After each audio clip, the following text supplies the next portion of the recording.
Anyway, it's time for the main event because we have been waiting for literally days now to see who the new AEW champion is going to be this week.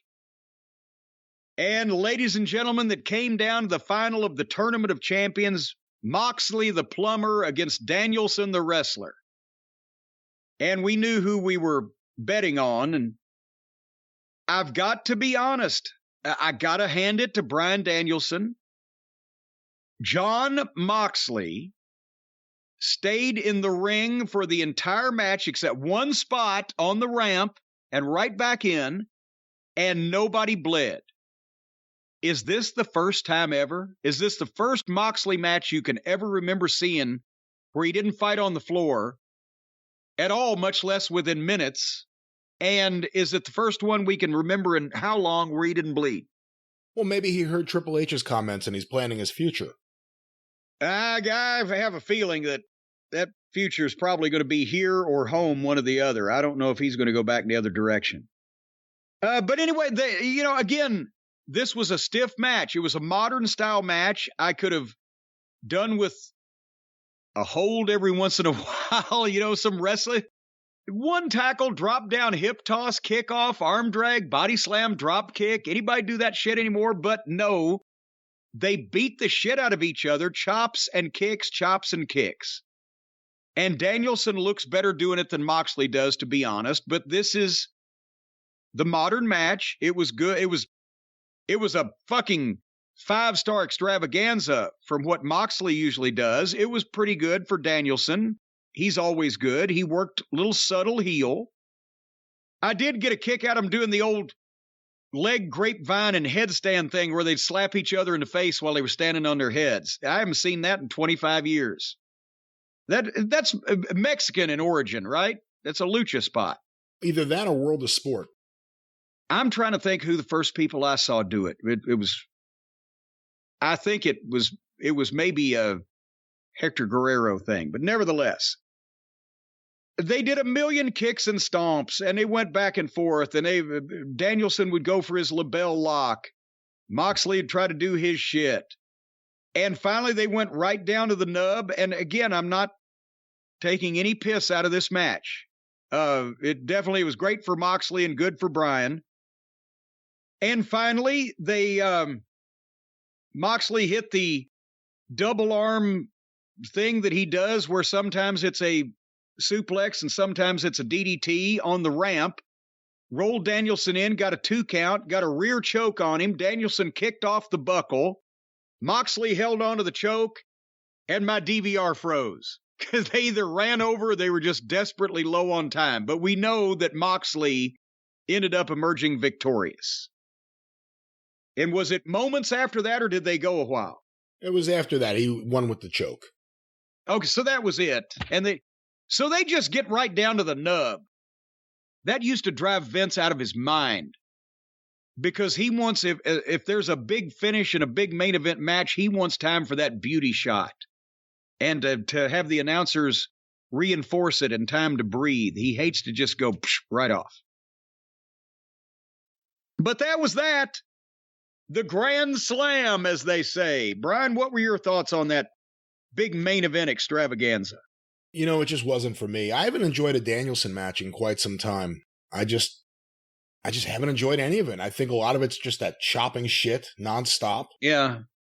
And the matches don't seem as creative as they used to. His matches were always creative, and I just feel like they're not as creative. Moxley works typically one match, and I don't like that match. He worked more Danielson stuff here than anything else, but I'm just not a fan of Moxley. He's maybe my least favorite wrestler there, although I understand his importance to the company and everything. Yeah, and I give Bryan a little more slack because, number one, you can't get much more out of Moxley, and number two, it's not his fault, again, when he was that wise-ass technical heel as a single. It was to the moon. It was fucking great. And now, like you said, for the past however long, it's been the Blackpool Combat Club and the group and the elbows and the blah, and they've made him boring to me. Yeah, they've made him boring to me. And it wasn't like that not too long ago. I think overall, I just have a problem right now with AEW's TV. I mean, I've critiqued them forever, so everyone's going to go like, oh, you've always had a problem. But lately, I'm really down on it. I mean, I love the stuff with MJF. He delivers in his segments. I've enjoyed watching the rise of the Acclaim. We still don't know what the fuck's going on with FTR. Why have they been penalized and for what? Because why aren't they on TV? Why does their momentum keep getting cut off where either Dax is in a singles match or they come out, they get a big pop, and then they do nothing with him, or they bury him in a 6-man, but they're not on this show. The women's matches are killing these shows every single fucking week. They're killing the women. You didn't watch Pac and Orange Cassidy. I did. Of course not. And it was exactly what you would have expected. If you're an Orange Cassidy fan, it was exactly what you would have expected. He did all the moves he always does. He did his little kick spot. Pac had some amazing spots where he would take a bump and look like he was broken in half. But it was against Orange Cassidy. At the hands of this fucking clown. And guess what? The fans aren't reacting to him as much as they used to. You know, he's as big a face of AEW as anyone. When you really think about it, he's been all over that TV more than probably even the executive vice presidents. Orange Cassidy is a face of AEW television if they took a chimpanzee and shaved its ass and made it walk backwards. Jericho's stuff has been incredibly lame. The stuff with him and Daniel Garcia has just been childish. It's made Daniel Garcia look from a young guy that could maybe get into a fight to a young guy who mentally is a child. He's on the same level as Briggs and Stratton over on NXT that can't get laid because the guy's scared to talk to women. They brought Claudio in. They had an original plan for him. It didn't work out, so then they put him in the Blackpool Combat Club. They start rebuilding him after years of being misused on WWE TV, so now he drops his belt right away. They have a trios title they introduced that no one was clamoring for. They already have... Well, there one trio was clamoring for it. One trio and one owner was clamoring for it who wanted more belts.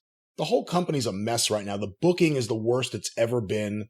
There's no direction anywhere, seemingly. Except for the MJF segments seem to have some sort of direction. The Stokely Hathaway promo last week was a disaster. Notice he was nowhere near this show this week. Oh, God, I didn't even think about poor old Stokely. But it's not a good show. And yeah, they got the gate. But the crowd was down substantially in New York. And, you know, I look at some of the other famous examples of competitive wrestling products in the territory days or in Montreal, whatever you want to say. You know, when all of a sudden less people start showing up a year later, you got to worry. They can fix things, they just have to, but I don't know what they're going to do right now. It's really I think AEW is a hard slog for me right now. Well, they got the gate, and I'm about to give y'all the gate. Because my teeth are floating and I got a wee-wee.